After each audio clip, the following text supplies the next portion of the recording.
राधे कृष्ण दोस्तों। आज की कहानी का नाम है संकोच। राजू जी और पूनम जी की ज़्यादा उम्र नहीं थी। तीन बेटे और एक बेटी है। सबसे बड़ा बेटा है अनिल, दूसरे नंबर पर जुड़वा बेटा बेटी हैं अंकुश और सीमा, और सबसे छोटा बेटा है रचित जो कि अभी कक्षा 8 में पढ़ता है। राजू जी के घर नई बहू का आगमन हुआ था। नई बहू वर्षा बेटे अनिल के साथ ही काम करती थी। शादी संपन्न हो जाने के बाद एक एक करके सभी लोग चले गए। मेहमानों के शोरगुल से भरा घर अब सूना सा लगने लगा। ससुर राजू जी ने शादी के कामों से फ्री होते ही अपनी जॉब जाना शुरू कर दिया था। अनिल जी भी वापस ऑफिस जाने लगे। अंकुश और सीमा कॉलेज जाने के लिए किताबें समेटे सुबह घर से निकलने लगे। रचित की छुट्टियां भी समाप्त हो गई। वर्षा ने भी ऑफिस फिर ज्वाइन कर लिया। वह भी उठते ही झटपट नहा धोकर नाश्ता कर ऑफिस रवाना होने लगी। पर सारे दिन उसे पति अनिल की याद आती रहती। जब भी घड़ी देखती तो उसे लगता उसकी घड़ी चलना भूल गई है। दिन था कि किसी तरह काटे नहीं कटता था।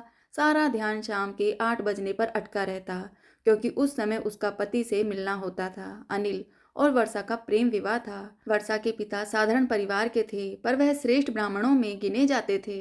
अनिल के परिवार के लोग छोटी जाति के थे, पर अनिल के पिता ने पढ़ लिख कर एक निजी दफ्तर में नौकरी कर ली थी। अब वर्षा और अनिल दोनों एक कंपनी में जॉब करने लगे थे, जिसमें ठीक ठीक वेतन था। दोनों की शिफ्ट अलग अलग थी, पर धीरे धीरे उसे लगने लगा जैसे उसके जीवन में कुछ कमी होने लगी है। शादी से पहले दोनों अपनी नौकरियों के बाद घंटों साथ रहते थे। अब अकेले में मिलने का सवाल ही नहीं था। रातें अलार्म घड़ी की कटु ध्वनि से टकराकर बिखरने लगी थी। दोनों ऑफिस से लौटकर 2-4 मिनट ही साथ व्यतीत कर पाते कि शीघ्र ही अनिल के मित्रों की एक टोली उसे घेर लेती और उसकी शाम मित्रों के हिस्से चली जाती। शादी के बाद अचानक दोस्ताना छोड़ना अनिल के लिए मुश्किल हो चला था। राह तकती वर्षा का मन व्याकुलता से भर उठता। पहले दोनों घंटों साथ रहते, अब बस बिस्तर पर थके हारे से साथ होते। वह मित्रों के साथ इतना समय बिताने पर पति से रुष्ट भी हो जाती थी, परंतु उसके मित्र थे कि किसी तरह भी उसका पीछा ही नहीं छोड़ते थे।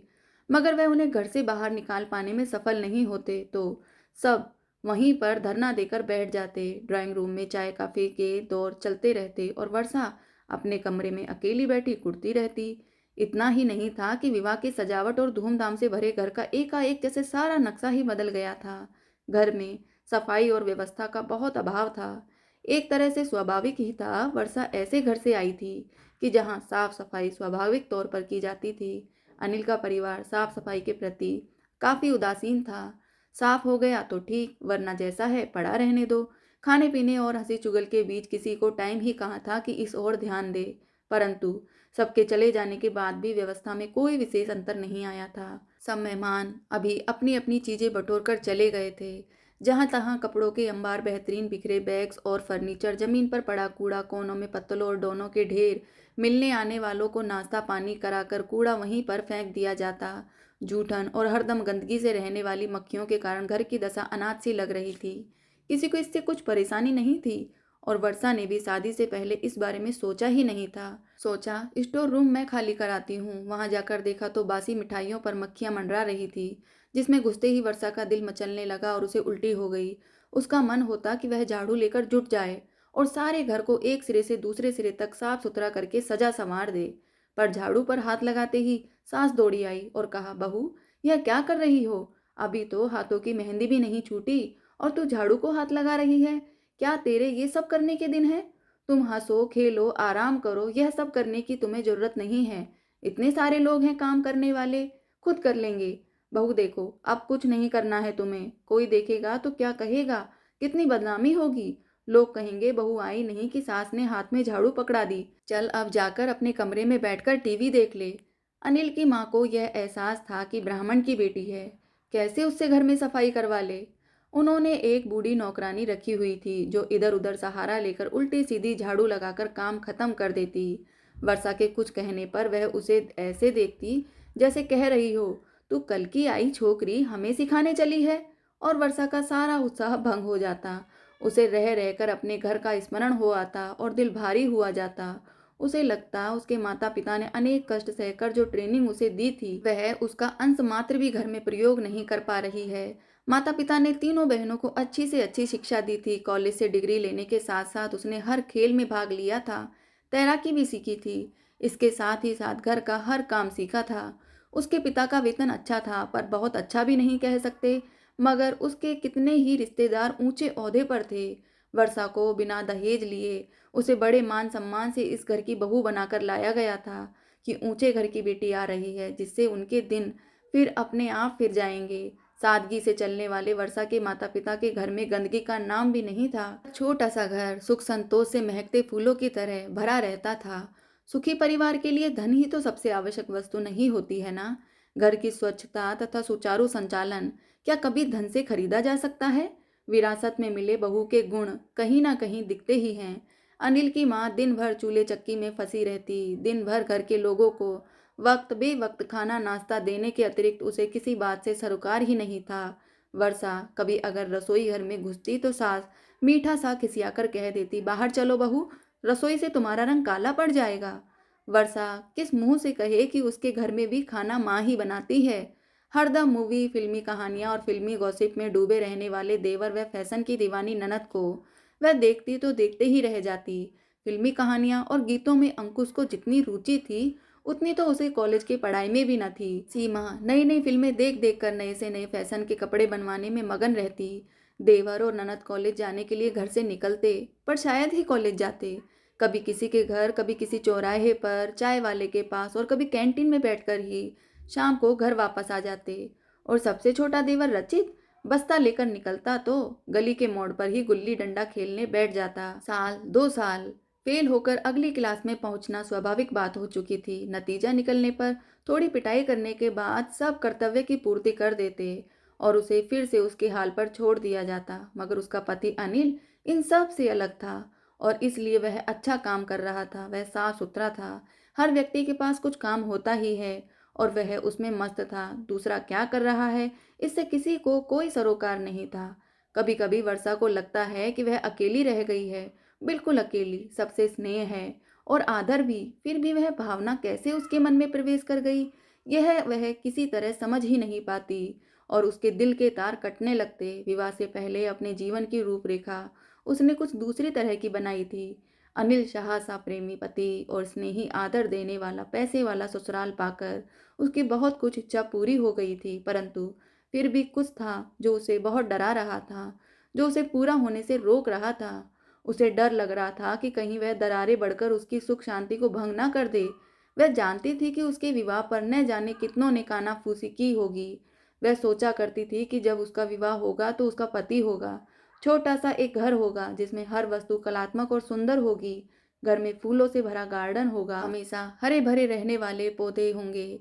घर की हवा ताजगी और खुशबुओं से भरी होगी। पर अब उसे ऐसा लग रहा था जैसे जेठ की तपती धूप ने उसके सारे फूलों को जला डाला है और किसी भीषण आंधी ने उसके छोटे से घर की हर कलात्मक खूबसूरत चीज को धूल से ढककर एकदम बदरंग कर दिया है। उसे उस लड़के की याद दिलाता था जिसके माँ बाप ने वर्षा का हाथ मांगा था। पर वह जानती थी कि नीरज एक नंबर का निकम्मा है। जब नीरज ने उसे अनिल के साथ घूमते देखा तो एक दिन होटल में जहाँ दोनों चाय पी रहे थे, नीरज होटल में आ धमका और अनिल से कहने लगा कि वह अपनी औकात में रहे। उसे भी धमकी दे गया कि यदि उसने जाति से बाहर कदम भी रखा तो बवाल कर देगा। यह तो अनिल के दोस्तों की ही देन थी कि वह नीरज को सही से समझा के आए थे और दोनों का विवाह हो गया। कई बार वर्षा सोचती कि क्या उसकी अपनी जाति का नीरज उसे ढंग से रखता, पर जब वह उसकी बड़ी भाभी से मिली तो साफ हो गया कि उस घर में तो हर समय कलेश रहता है। हर कोई गुरूर में रहता है और कोई भी मेहनत से कमाना ही नहीं जानता है। हर एक को मुफ्तखोरी की आदत पड़ी थी। कुछ महीनों पहले उसने नीरज को कुछ लफंगों के साथ बाजार में एक फल बेचने वाले को पीटते देखा था, जो उनसे पूरे पैसे मांगने की हिम्मत कर चुका था। उसे अपने फैसले पर पूरा गर्व हो उठा था। वह अपने सपनों के टूटे टुकड़ों को फेंक कर जो पा सकी है उसे लेकर जीवन को सार्थक मान ले, या इस परिवार रूपी वृक्ष की एक डाली यहाँ से कहीं दूर ले जाकर अपने सपनों की बगिया को सजा ले। बहुत सोचने पर भी उसे कोई उत्तर नहीं मिल पा रहा था। बहुत समझने सोचने पर उसे लगा कि वह दोनों ही काम करने में असमर्थ है। क्या वह अपने सपनों को कभी मन से निकाल सकेगी? और ना ही इतनी इज्जत देने वाले सास ससुर, ना देवर ननद को छोड़कर पति के साथ नई गृहस्थी बनाकर ही सुखी रह सकेगी। उसे अपने सपनों को इसी घर में रहकर पूरा करना होगा। इन्हीं लोगों के साथ रहकर विरोधों को झेल कर उसे धीरे धीरे बहुत कुछ बदलना होगा। उसने अपनी चचेरी बहनों की दुर्गति देखी थी, जो खुद की जाति में ही ब्याही गई थी, पर रात दिन दहेज पर कमेंट सुनती, जरा जरा सी बात पर उसकी सांसें थम जाती। मित्रों के साथ ताश और गप्पेबाजी में पति का समय गुजरता। यह बात वर्षा को बहुत सताती। एक दिन मित्रों की बुलावट होने पर अनिल उठा ही था कि वर्षा ने उसका हाथ पकड़ लिया। मैं भी चलूंगी आपके साथ। अनिल आज अचकचा सा गया। वहां मेरे मित्रों में? पर वहां तो एक भी औरत नहीं होती है, तुम बोर हो जाओगी। और फिर माताजी और पिताजी क्या कहेंगे? यही कि नववधु को अकेला छोड़कर मित्रों के पास बैठना आपको शोभा नहीं देता है। बस मैं अभी आता हूँ। जब सब आ ही गए हैं तो कुछ देर बैठ ही लेता हूँ। वर्षा मचल उठी। नहीं नहीं, मैं आपको आज नहीं जाने दूंगी। हम लोगों ने पिक्चर चलने का प्रोग्राम बनाया है। आज तो मित्रों को विदा करना ही पड़ेगा। पति को पत्नी के हट के आगे झुकना ही पड़ा। और धीरे धीरे उसकी सारी शामें वर्षा की हो गई। रचित इम्तिहान में हमेशा की तरह फेल हो गया। पिताजी और भाई से अच्छी तरह पिटने के बाद वह दर्द के मारे सो भी नहीं पाया था। वर्षा का दिल उमड़ पड़ा। बेचारे छोटे देवर का दोष ही क्या था? वह सब घर वालों की उसकी प्रति लापरवाही का ही नतीजा था। वह इसी तरह पढ़ेगा तो कितना पढ़ पाएगा? उसका भविष्य क्या होगा? नतीजा खराब निकलने पर मारपीट करने तक की जिम्मेदारी तो सब लेते हैं, परंतु पढ़ने की जिम्मेदारी लेने का अवकाश किसी को नहीं जाता। स्कूल नहीं जाता इसलिए पढ़ाई नहीं कर पाता है। शायद यह एक चक्कर था जो घूम रहा था। क्या वह भी उसकी बर्बादी की दर्शिका बनकर रह जाए? क्या वह रचित की कोई सहायता नहीं कर सकती? देवर की परीक्षा लेने पर उसे पता चला कि वह शिक्षा के हर पहलू से अनजान है और उसकी अधूरी शिक्षा को पहली सीढ़ी से शुरू करना होगा। उसे एक दिशा मिल गई थी। वह पूरे उत्साह से उसमें जुट गई। उसने पूरे 10 दिन की ऑफिस से छुट्टी ले ली। सारा दिन उसे पढ़ाया। बचे समय में उसने घर पर ध्यान देना शुरू किया। धीरे धीरे घर में पौधों का प्रवेश होने लगा। आंगन की सीमेंट तोड़कर निकाल कर किनारे किनारे जगह बना दी गई। अब तो अनिल ने भी स्वयं इस काम में पत्नी की सहायता की थी। सब लोगों ने पढ़ी लिखी समझदार घर की बहू की सोच समझ की बहुत तारीफ की। जब नन्हे पौधे हरे भरे दिखने लगे तो सबको अच्छा लगा। उसे पता था किसी दिन इन बेजान से पौधों से फूल निकलेंगे। रंग बिरंगे फूलों की खुशबू की लहरें पूरे घर में ताजगी भर देगी। पर यह धीरे धीरे होगा। उसे बड़े धैर्य से उनकी देखभाल करनी होगी। वर्षा ने सास की झाड़ू ली तो नहीं, परंतु जब समय मिलता वह घर में फैले हुए कपड़ों, बर्तनों और फर्नीचर को सहेजने में लग जाती थी। घर की व्यवस्था सुधारने का हर छोटा प्रयत्न कर उसके लिए संतोष का विषय हो गया था। खूंटी, अलगनी, गुसलखाने में पुराने स्टाइल से लटकी ननद के नए से नए डिजाइन के कपड़े देख रेख के अभाव में बहुत जल्दी अपना रूप रंग खो देते।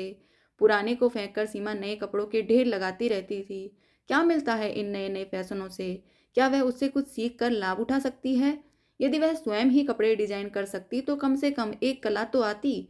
वर्षा को लगा कि उसे समस्या का समाधान मिल गया है। वह ननद को अपने कपड़े स्वयं डिजाइन करने का सुझाव देती। जितना वह स्वयं जानती उसे सिखाने में मदद कर देती। उसे विश्वास था कि कपड़ों की शौकीन सीमा इस क्षेत्र में अवश्य रुचि लेगी। उसका अनुमान ठीक ही था। इंटर की परीक्षा देने के बाद उसने घोषणा कर दी थी कि वह बीकॉम में नहीं बैठकर डिजाइनिंग कॉलेज में भर्ती होगी। माता पिता उसके इस निश्चय पर बहुत परेशान थे। बीकॉम एमकॉम की डिग्री के सामने सिलाई में क्या स्कोप था? उसमें पैसा नहीं और नाम भी उतना नहीं था। उनकी दृष्टि में मूल्य ही क्या था इस स्कोप का? परंतु एक बार निश्चय कर लेने वाली सीमा की जिद कोई सरलता से तोड़ नहीं सकता था। इस बात को सीमा के दिमाग में बैठाने के लिए वर्षा को भी डांट जरूर मिली थी, परंतु वह प्रसन्न थी। पढ़ाई जो केवल डिग्री के लिए की जा रही थी उसमें रत्ती भर भी उसका मन न था। वर्षा के सुझाव से उसे एक नई दिशा मिली जो खुद सीमा को बहुत पसंद आई। वर्षा सुबह से शाम तक सास को खाना बनाते, सबको खाना खिलाते देखती। उनको कंघी तक करने की फुर्सत नहीं मिलती थी। वर्षा उन्हें रसोई घर से जिद करके बाहर लाती, उनकी सिर में शैम्पू करने लगती। वह हंसती, अरे बहू तुम्हारे सजने संवरने के दिन हैं, भला मैं सिंगार पिटारी करती अच्छी लगती हूँ क्या? पर वर्षा एक न सुनती। उन्हें नई साड़ी पहनवाती, फेस पैक लगाकर स्किन साफ करती, हल्का सा मेकअप कर बिंदी लगाकर छोड़ती। सास मुंह से तो मना करती पर उन्हें कुछ देर रसोई घर से छुट्टी मिलती और इस प्रकार सज संवर कर अच्छा ही लगता था उन्हें। शरीर और मन ताजा हो उठता। वर्षा सबसे शिकायत करती, तुम लोग जब चाहे आते हो, जब चाहे जाते हो, खाना खाते हो। माँ जी को कितनी मेहनत करनी पड़ती है। दिन भर उन्हें रसोई घर से छुट्टी नहीं मिलती। क्या तुम लोगों का फर्ज नहीं है कि उनका काम कुछ हल्का करो? सब एक समय साथ बैठकर खाना खा लें तो काम कितनी जल्दी खत्म हो जाए। कभी हंसकर तो कभी बनावटी क्रोध दिखाकर वह सबको एक साथ खाना खाने पर विवश करने लगी। नई बहू का मन रखने के लिए ससुर जी भी ताश छोड़कर उठ जाते और खाने की मेज पर पहुंच जाते। अनिल की बुआ जी आई हुई थी। वह भाभी को रसोई घर से निकलकर मुंह हाथ धोकर कंघी चोटी करते देख रही थी। वह हंसकर बोली, वाह भाभी, घर में नई बहू क्या आ गई। लगता है कि तुम पर ही जवानी आ गई है। इस उम्र में सजने संवरने का शौक लग गया है क्या तुम्हें? यह सब क्या देख रही हूं मैं? तुम्हारे सारे घर की रंगत ही बदल गई है। मुझे तो लगता है ही नहीं कि यह पहले वाला घर है। माथे पर बिंदी लगाती माया जी हंसी। हमारी तो जैसे तैसे गुजर गई, पर जब घर में पढ़ी लिखी होशियार बहू आ जाए तो अपने को बदलना ही पड़ता है। वर्षा बाहर खड़ी सब सुन रही थी। वह मुस्कुराई, खुश हुई। अपने सजे सवरे पूरे घर को देखा तो उसकी निगाह हरे भरे पौधों पर अटक गई। नन्हे नन्हे पौधे युवा होकर पत्तों से लदे थे। उनमें नन्ही नन्ही कलियां सर निकाल झांक रही थी। उसे लगा अब देर नहीं, शीघ्र ही उसकी बगिया से रंग बिरंगे फूल खिलेंगे और उसका घर महकती हवाओं से भर उठेगा। वह प्रसन्न थी। उसने परिवार के बाग से पौधा उखाड़कर अपनी दुनिया अलग नहीं बसाई। उसने उस बाग को ही संवार दिया। उसने अपना सपना टूटने नहीं दिया। वह सरोकार हो उठी। सुख जाति के बड़कपन में नहीं है, गुण के सही इस्तेमाल से मिलता है। अब जब भी वर्षा के माता पिता उससे मिलने आते तो अनिल को संकोच नहीं होता, न ही अनिल के माता पिता को, और न ही वर्षा के माता पिता को एहसास होता कि उनके परिवार में कभी कोई खाई थी। धन्यवाद दोस्तों। आपको आज की कहानी कैसी लगी कमेंट में ज़रूर बताएं। कहानी पसंद आई हो तो इसे आगे भी शेयर करें। जय श्री राधे कृष्ण दोस्तों।